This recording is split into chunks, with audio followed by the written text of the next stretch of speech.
இன்றைக்கி நாம் பார்க்க வருகிறோம். ஒரு சில நண்பர்கள் வந்து சில வினாக்கள் வந்து கேட்கிறார்கள், அதற்கான தகுந்த விடைகள் தான் இன்றைக்கி நாம் பார்க்க வருகிறோம். அதாவது இந்த போலீஸ் தேர்வுக்கு போவதற்கு முன்பு இதையெல்லாம் தெரிந்து கொண்டு செல்ல வேண்டும். அதாவது பார்த்தீங்கன்னா போலீஸ் சிலபஸில் பார்த்தீங்கன்னா கரண்ட் அஃபேர்ஸ், அதாவது நடப்பு நிகழ்வுகள் வந்து இந்த சிலபஸில் வந்து இருக்கின்றது. ஆனால் 2017 முதல் 2019 வரை பார்த்தீங்கன்னா கரண்ட் அஃபேர்ஸிலிருந்து வந்து ஒரு வினாக்களும் இடம்பெறவில்லை. அதற்கு 2012ஆம் ஆண்டுகளுக்கு முன்பு பார்த்தீங்கன்னா நடந்த தேர்வில் கரண்ட் அஃபேர்ஸிலிருந்து 1 அல்லது 2 வினாக்கள் வந்து இடம்பெற்று கொண்டு தான் இருந்தது. ஆனால் 2017, 18, 19 என்று தொடர்ச்சியாக 3 ஆண்டுகள் தேர்வு நடந்தது. 2020ஆம் ஆண்டும் தேர்வு வந்து நடக்கவிருக்கின்றது. ஸோ பார்த்தீங்கன்னா தற்பொழுது ரீசண்டாக அந்த மாவட்டங்கள் வந்து எண்ணிக்கை வந்து உயர்ந்து இருக்கின்றது. அதே போல் இந்தியாவின் மாநிலங்கள், யூனியன் பிரதேசம் இது போலெல்லாம் மாறி இருக்கின்றது. அதே போல் பிரசித்தி பெற்ற இடங்கள் பார்த்திங்கன்னா ஆதிச்சநல்லூர், முன்பு பார்த்திங்கன்னா ஆதிச்சநல்லூர் வந்து திருநெல்வேலி மாவட்டத்தில் இருந்தது. இது பழைய பள்ளி பாட புத்தகத்தில் திருநெல்வேலி என்று இருந்தது. புதிய பள்ளி பாட புத்தகத்தில் தூத்துக்குடி மாவட்டம் என்று இருக்கின்றது. ஸோ ஆப்ஷனில் பார்த்திங்கன்னா திருநெல்வேலியும் இருக்கும், தூத்துக்குடியும் இருக்கும். ஸோ சில நண்பர்கள் வந்து கன்ஃபியூஷன் ஆகக்கூடாது. பழைய பாட புத்தகத்தை வந்து மறந்து விட வேண்டும். ஸ்கூல் அதாவது பள்ளி பாட புத்தகம், சமச்சீர் பாட புத்தகம், பழைய பாட புத்தகத்தை வந்து மறந்து விடுங்கள்.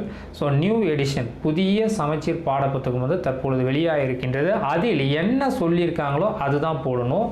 ஸோ பார்த்தீங்கன்னா புதிய பள்ளி பாட புத்தகத்தில் தமிழகத்தில் எத்தனை மாநகராட்சிகள் இருக்கின்றது என்பது பார்த்தீங்கன்னா கரண்ட் ஈவெண்ட்டில் இருக்கக்கூடியது வந்து போடக்கூடாது. பள்ளி பாட புத்தகத்தில் என்ன கொடுத்துருக்காங்க? ஸோ ரீசெண்டாக பார்த்தீங்கன்னா 2019 பள்ளி பாட புத்தகத்தில் வந்து கொடுத்துருப்பாங்க 12 மாநகராட்சி தமிழகத்தில் இருக்கின்றது. ஸோ அது அந்த ஸ்கூல் புக்கில் இருக்கிறது தான் செல்லும். கரண்ட்டில் பார்த்தீங்கன்னா ஒசூர் அதெல்லாம் வந்து இன்க்ரீஸ் பண்ணியிருக்காங்க. ஸோ தமிழகத்தில் பார்த்தீங்கன்னா தற்பொழுது ரீசெண்டாக 14 மாநகராட்சியாக என்னமோ வந்து இருக்கின்றது. அது வந்து போடக்கூடாது. பள்ளி பாட புத்தகத்தில் இருக்கிறது மட்டும்தான் செல்லும். அதே போல் பார்த்தீங்கன்னா மாவட்ட தலைநகரங்கள், அதாவது தமிழகத்தில் எத்தனை மாவட்டம் இருக்கின்றது என்று கொஸ்டின் வந்து இடம்பெறும். பள்ளி பாட புத்தகத்தில் எத்தனை கொடுத்துருக்காங்களோ அதை போடுங்க. கரண்டில் இருக்கக்கூடிய 37 வந்து போடக்கூடாது. அதே போல் தான் இந்தியாவில் எத்தனை யூனியன் பிரதேசம் இருக்கின்றது, சரிங்களா? ஓல்டு புக்கில் 7 இருந்தது. தற்பொழுது ஜம்மு காஷ்மீரில் பார்த்திங்கன்னா இந்த லடாக், ஜம்மு அதெல்லாம் வந்து யூனியன் பிரதேசமாக மாறி இருக்கின்றது. ஸோ நியூ ஸ்கூல் புக்கில் என்ன இருக்கோ அதை வந்து போடுங்க. அதே போல் இந்த வரலாற்று பிரசித்தி பெற்ற இடங்கள் ஆதிச்சநல்லூர் இது போன்ற பல்வேறு இடங்கள் பார்த்திங்கன்னாக்க அந்த ஜவ்வாது மலை எந்த மாவட்டத்தில் இருக்கின்றது, இதெல்லாம் பார்த்திங்கன்னா வேலூர் மாவட்டத்திலேருந்து ரீசெண்டாக வந்து ராணிப்பேட்டை, திருப்பத்தூரெல்லாம் வந்து பிரிச்சிருக்காங்க. ஸோ ஸ்கூல் புக்கில் வேலூர் மாவட்டத்தில் தான் ஜவ்வாது மலை இருக்கின்றது என்று நியூ பள்ளி பாட புத்தகத்தில் கொடுத்துருந்தா வேலூர் தான் போடணும், சரிங்களா? கரண்ட் ஈவெண்ட்டில் அது திருப்பத்தூரில் வரும், திருப்பத்தூர் மாவட்டம்னு போடக்கூடாது. இது எல்லாம் வந்து சரியான முறையில் வந்து போக வேண்டும். அதே போல் இந்த நியூட்டன் லா, கெப்லர் லா இதெல்லாம் வந்து சரியாக பார்த்து கொள்ளுங்கள், சரிங்களா? நியூட்டன் முதல் விதி எதை சொல்லுது, நியூட்டன் 2ஆம் விதி எதை சொல்லுது, நியூட்டன் 3ஆம் விதி எதை சொல்லுது, நியூட்டன் முதல் விதியினுடைய மற்றொரு பெயர் என்ன, 2ஆம் விதிக்கு மற்றொரு பெயர் என்ன, இதெல்லாம் வந்து சரியான முறையில் வந்து போக வேண்டும். அந்த எழுத்து தேர்வு 1 மணி நேரம் 20 நிமிடங்கள் தான் நடைபெறும், சரிங்களா? அதில் அந்த 1 மணி நேரம் 20 நிமிடம் தான் வந்து உங்களுடைய வாழ்க்கையை வந்து மாற்றக்கூடிய தருணம்.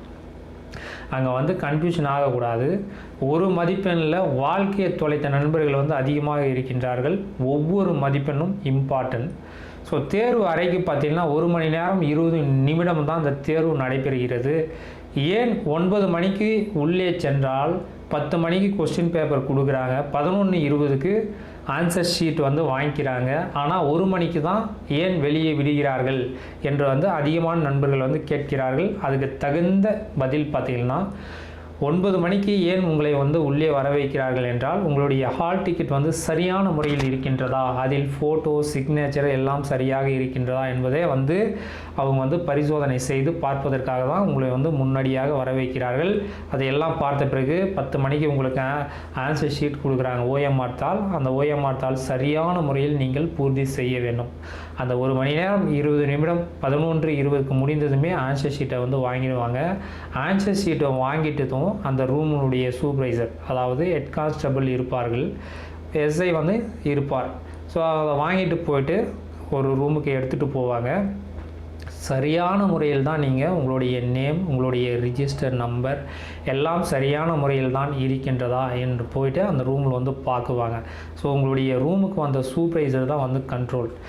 ஸோ அந்த டைம் 1 மணி நேரம் 20 நிமிடம் தேர்வு முடிந்ததுமே உங்களை வெளியே விட்டுட்டாங்கன்னா, ஸோ உங்களுடைய நேம், உங்களுடைய ரிஜிஸ்டர் நம்பர் அது சரியான முறையில் வந்து ஷேர் பண்ணல, சரியான வழியில் நீங்கள் பின்பற்றவில்லை என்றால் உங்களை தேடி நீங்கள் எங்கே இருக்கிறீங்களோ தெரியாது.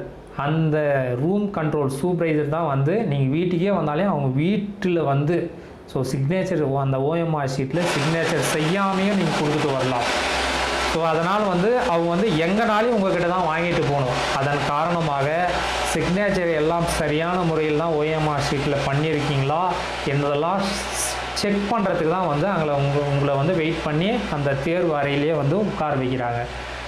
ஒரு சில மாவட்டத்தில் வந்து 12:30 12:30 மணிக்கே வந்து விட்டுருவாங்க. ஒரு சில டிஸ்ட்ரிக்டில் 12:45 விடுவாங்க. ஒரு சில டிஸ்ட்ரிக்டில் 1:00 தான் விடுவாங்க. ஸோ இதுதான் வந்து ரீசன். சரிங்களா? அந்த ரூமுடைய சூப்பர்வைசர் தான் வந்து எல்லாமே. ஏதாவது சிக்னேச்சர் போடலன்னா உங்களை தேடி வந்து எங்கே கண்டுபிடிச்சி போட முடியும். அதனால தான் வந்து அங்கே வெயிட் பண்ணி அதெல்லாம் வந்து செக் பண்ணி உங்களை வந்து வெளியே அனுப்புகிறாங்க.